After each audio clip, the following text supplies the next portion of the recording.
got a new update on David, and a lot of y'all are gonna be pissed. First, his alibi that he was on tour is not about to work anymore. Neighbors of the property were saying that that Tesla was there for weeks unmoved, untouched. That body was decomposing in there for weeks on end. But this is what fucks me up and makes me think that he has the money to be covering shit up. We got a new article from Rolling Stone explaining why there's been such a lack of detail and evidence that's been exposed to the media, and it just does not add up. Law enforcement is trying to say that homicide is only a speculation, that she could have OD'd, that she could have just died in some other way and then the body was moved and hidden and that part was a crime, which, given the evidence that I'm about to continue to explain, is not logical to assume is not a homicide. So boom, Celeste's mom says she has a boyfriend named David.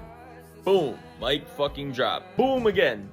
The Tesla was parked a block and a half away from David's residence at the time, which was a rental, yes, but that was the last place he was, and that was the last place his Tesla was. So for everyone who's saying his car got stolen prior to the murder, if you were a carjacker, put yourself in their shoes for a sec.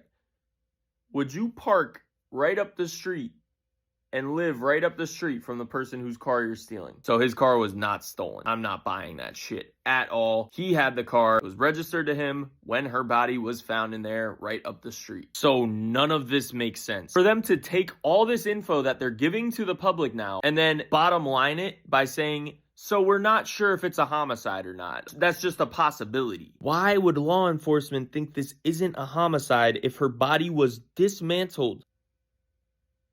Someone gotta start talking, bro.